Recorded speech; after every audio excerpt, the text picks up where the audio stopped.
Dhanbad golf ground Randhir Verma stadium में झारखंड राज्य मनरेगा कर्मियों ने अस्थायीकरण को लेकर बैठक किया।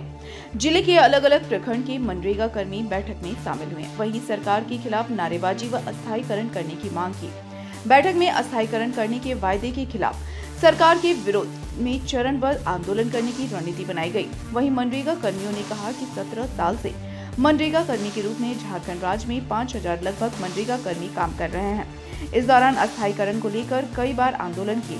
हर बार सरकार आश्वासन देकर आंदोलन को समाप्त कराने का काम की है। चुनाव के समय जेएमएम ने अस्थायीकरण करने की बात कही थी, लेकिन लगभग 4.5 बाद भी इस पर कोई पहल नहीं हुआ। 25 जून तक सरकार के निर्णय का इंतजार करेंगे। प्रदेश स्तर के मनरेगा कर्मी सरकार को अपना ज्ञापन देंगे। अगर सरकार ने मांग पूरी नहीं की तो इस बार आर पार की लड़ाई होगी। सभी मनरेगा कर्मी अनिश्चितकालीन हड़ताल पर चले जाएंगे।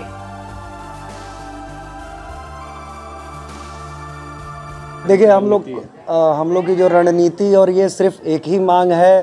सरकार में जब ये बन रही थी सरकार हेमंत जी की, तो उस समय हम लोग से वादा किया गया था कि मतलब पहले ही कैबिनेट में हम लोग स्थायीकरण करेंगे सभी संविदा कर्मियों का, लेकिन वो वादा ही रह गया और फिर से अग्रसर हैं विधानसभा चुनाव के लिए। हम लोग की रणनीति यही है, एक ही रणनीति है और एक ही मांग है स्थायीकरण का। और इसके अलावा अगर हमारी मांग नहीं पूरी होती है तो संभवतः हम लोग आंदोलन की तरफ बढ़ेंगे और इस बार का हम लोग का अंतिम प्रयास है। और ये भी रहेगा कि अगर उग्रतम आंदोलन की तरफ हम लोग बढ़ सकते हैं। लगभग 17 साल वर्क करते हुए सभी को हो गया। कुछ लोग 5 साल, कुछ लोग 10 साल, कुछ लोग 17 साल से भी वर्किंग हैं। बहुत लोग मर भी गए। ये इवन कंडीशन ये है यहाँ के लोगों की, हम लोग के कर्मियों की, कि वो लोग मर भी जा रहे हैं तो उनके घर परिवार को देखने वाला कोई नहीं है। सरकार की तरफ से कोई संज्ञान नहीं लिया जाता है कि उनका परिवार का क्या होगा, क्या नहीं होगा। किसी भी प्रकार का सामाजिक सुरक्षा नहीं दिया जाता है और कार्य का भार की वजह से कहिए कितने ही लोगों का मतलब घर चलाना मुश्किल हो रहा है और बहुत मतलब भयावह स्थिति उत्पन्न हो गई हम सभी लोगों के सामने। और इसी कारण से हम लोग बाध्य होकर आज आंदोलन की तरफ अग्रसर हो रहे हैं। यदि अगर हमारा मांग नहीं पूरा होता है तो अनिश्चितकालीन हड़ताल और एक उग्र आंदोलन की तरफ ये पूरा धारा बहती हुई दिख रही है। और राज्य से लेके हम लोग हर जिले से ये आवाज़ उठ रही है।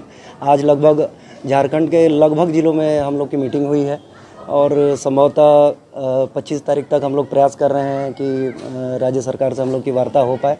अगर 25 के बाद वार्ता नहीं हो पाती है तो 1 दिवसीय हम लोग धरना का रांची में आयोजन करेंगे और उसके बाद संभवतः चरणबद्ध होगा, सब कुछ चरणबद्ध होगा। आज भी हमारी जो मांग है उस विषय पर हम लोग पूरा धनबाद जिला मनरेगा कर्मचारी संघ का आज बैठक है।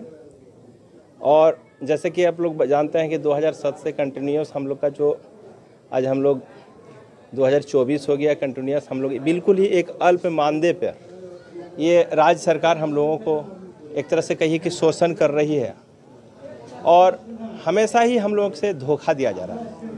इस सरकार, ये जो सरकार बना था माननीय हेमंत सोरेन के नेतृत्व में, ये गठबंधन की सरकार के द्वारा एक आश्वासन हम लोगों को मिला था कि जितने भी स्थायी जो संविदा कर्मी है तमाम संविदा कर्मियों को हम स्थायी करेंगे। लेकिन कालांतर में हम लोगों से माननीय जो ग्रामीण विकास मंत्री आलमगीर साहब हमेशा जब हम लोग आंदोलन किए, चाहे इससे पहले जब हम लोग हड़ताल किए उस समय भी हम लोगों से जो समझौता हुआ, कई बार हम लोग उनका आवास घेरने का कार्यक्रम किए और हमेशा ही हम लोग को आश्वासन दिए कि हम बहुत जल्द आप लोग को आपके मांग को पूरा किया जाएगा। लेकिन हमेशा हम लोगों को छलने का ही काम किया गया। मुख्यमंत्री श्री चंपाई सोरेन जी का एक हमारा प्रदेश स्तरीय कमेटी से एक वार्ता हुआ था और वार्ता के क्रम में उन्होंने बोला था कि आचार संहिता को ख़त्म होने दीजिए, हम आप लोगों के लिए हम बहुत जल्दी अच्छा करेंगे। तो उसी कड़ी में हम लोग एक इंतज़ार कर रहे हैं और हम लोग संगठित हो रहे हैं कि उनसे एक बार हम लोग वार्ता करेंगे। पे अगर हमारा स्थायीकरण नहीं होता है तो संवैधानिक प्रक्रिया के तहत हम लोग बिल्कुल ही एक चरणबद्ध आंदोलन की ओर जाएंगे और हम लोग डू और डाई की एक सरकार से हम लोग लड़ेंगे। आने वाला समय में ज़रूरत पड़ेगा तो हम लोग फिर अनिश्चितकालीन हड़ताल करते हुए पूरा झारखंड के मनरेगा के काम को हम लोग बाधित करेंगे।